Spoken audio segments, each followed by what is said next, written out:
Is honesty always necessary? Testimonials to the conclusion I have just stated exist in abundance. A conspicuous example was provided during the war against Pyrrhus by Gaius Fabricius Luscinus, then consul for the second time, and our Senate. Without provocation, Pyrrhus had declared war on Rome. The stake was imperial supremacy, and our enemy was a powerful, illustrious monarch. One day, a deserter from the army of Pyrrhus presented himself at Fabricius's camp and undertook, on promise of a reward, to return to Pyrrhus's camp as secretly as he had come and kill the king by poison. But Fabricius had the man taken back to Pyrrhus, and our Senate applauded his decision. Yet suppose the semblance of advantage, the popular conception of advantage, were all that we were looking for. Then a terrible war and a formidable enemy of our rule would both have been eliminated at one blow through the agency of this single deserter. On the other hand, the prize of the war was glory, and the employment of crime instead of courage as our conquering weapon would have been a dreadful scandal and disgrace. What Aristides had been to Athens, Fabricius was to Rome. Our Senate always identified advantage with principle, so one can see why they preferred to fight the enemy with battle weapons rather than with poison. If the struggle is for supreme power, and the incentive is glory, then there must be no crime, since out of crime glory cannot come. Even indeed when gains are sought for reasons other than glory, the same remains true. If shameful means have been employed to acquire them, they can bring no advantage. This applies, for example, to the proposal of Lucius Marcius Philippus, the son of Quintus. Acting in accordance with a decree of the Senate, Sulla had exempted certain communities from taxation upon their payment of a lump sum. Philippus recommended that their exemptions should be cancelled, but that the payments they had made to secure them should not be reimbursed. And the Senate accepted this proposal. What a disgrace to our government! On this occasion, even a pirate could have improved upon the Senate's good faith. The argument on the other side is that since Philippus's measure meant an increase in our revenues, the result would be advantageous. But will people forever incorrigibly see advantage in what is wrong? Governments cannot do without a splendid reputation and the goodwill of their allies. So how can unpopularity and infamy possibly be to their advantage? On this subject, I frequently disagreed even with my friend Marcus Porcius Cato. He seemed to me to be carrying his vigilance over the treasury and its revenues to the point of obstinacy. In consequence, he turned down every request from the tax farmers and a great many from our allies, whereas our correct course would have been to treat the allies generously and the tax farmers as if they were our own tenants. This was particularly desirable, seeing that harmony between the different grades of our society was essential to our national well-being. Gaius Scribonius Curio the Elder, too, was wrong. While admitting that the demands of the Transpadane were justified, he nevertheless invariably added, "Let advantage prevail." He would have done better to argue that these claims were not justified because they were not to our national advantage than to admit their justice but deny their advantage. The sixth book of Hecato's work on duties is full of questions like this. When food is extremely scarce, is a decent man entitled to let his slaves go hungry? Hecato gives both sides of the case, but finally bases his decision on advantage, as he interprets the term, rather than on human feeling. Here is another of his problems. If there is a storm at sea, and cargo has to be thrown overboard, should a man prefer to lose a valuable horse or a valueless slave? In this case, his pocket pulls one way, human feeling the other. Another question was this. If the ship has sunk, and some person of little intelligence has grabbed a plank, will a wise man take this away from him if he can? No, says Hecato, that would be wrong. What about the man who owns the ship, then? Will he take the plank away? Certainly not, any more than he would propose to throw a passenger overboard in deep water. For until the ship reaches the port for which it was chartered, it does not belong to the owner but to the passengers.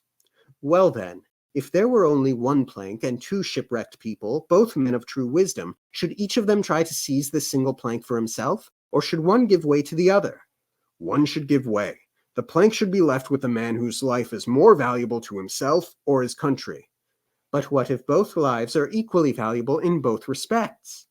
Then they will not compete, but one will give way to the other as though the matter were decided by lot or by the game of odds and evens. Again, suppose a man's father were stealing from temples or digging an underground passage to the treasury. Ought his son to report him to the authorities? No, that would be a sin. Indeed, if the father were charged, his son ought to defend him. So patriotism does not then come before all other obligations? Yes, it does indeed, but our country will benefit by having sons who are loyal to their parents. Then if a man's father tries to seize autocratic power or betray his country, will his son say nothing? Of course he will. He will beg his father not to. If this appeal fails, he will reproach his father and even threaten him. And if, finally, national ruin seems imminent, he will put his country's safety before his father's. Hikato also asks if a wise man inadvertently accepts a counterfeit coin, will he, on discovering his mistake, pass the piece off to someone else as good in payment of a debt? Diogenes says yes, Antipater says no, and I agree with him. And then, if a man knows that the wine he sells is going bad, ought he to disclose the fact? Diogenes says he need not. Antipater thinks an honest man should.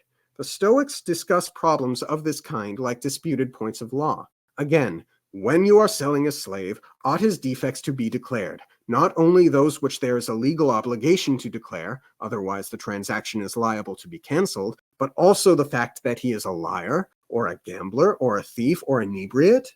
One of the philosophers maintains that you ought to declare such facts, the other says you need not. If someone thinks he is selling brass when he is really selling gold, should an honest man tell him the metal is gold, or buy it at 1,000th of its value? But it is clear by this time where the two philosophers disagree and what my own opinion is.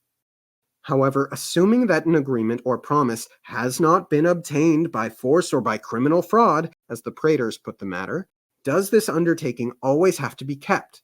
Suppose one man presents another with a cure for dropsy and stipulates that, if the treatment is successful, the recipient must never use the same cure again.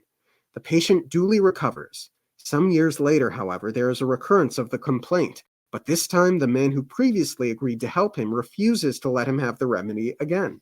What ought the sufferer do? My answer is that the owner of the cure, who would lose nothing by agreeing to its further employment, is inhuman to refuse, so the sick man is entitled to take whatever steps are necessary to safeguard his life and health. Again, imagine that a wise man is going to be left 100 million sesterces, but first the testator insists that his prospective beneficiary should perform a dance publicly in the forum in broad daylight. The wise man promises to comply, because otherwise he will lose the legacy. Should he then keep his promise or not? Now, first of all, I think it is a pity he promised. A refusal would have been more dignified. However, we are assuming that the promise was given. Well then, if he considers dancing in the forum morally wrong, he will do better to break his promise, even if he gets not a penny from the legacy, than to keep the promise and pocket the fortune. Unless, maybe, he contributes the money to the state during some crisis, for if the country is going to benefit, even dancing in the forum could not be wrong. Again, promises which are contrary to the interests of those to whom they are given need not be kept. To quote an instance from mythology, the sun god once told his son Phaeton to make any request he liked, and it would be granted. His request was that he should be allowed to ride in his father's chariot. The wish was granted, but while Phaeton was still riding in the heavens, a flash of lightning burnt him up.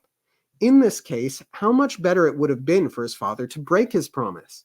And then there was Neptune's promise to Theseus, which Theseus insisted should be kept. Neptune had offered him 3 wishes, and Theseus, suspecting his wife's relations with his own son Hippolytus, who was her stepson, wished for his son's death.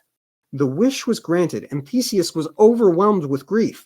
Again, when Agamemnon had vowed to sacrifice to Diana, the most beautiful creature born that year in his kingdom, this proved to be his own daughter, Iphigenia, so he sacrificed her. But rather than commit such an appalling crime, he ought to have repudiated his vow. That is to say, promises do not always have to be honored, and trusts do not always need to be made good. Suppose someone, while in his right mind, leaves his sword in your care.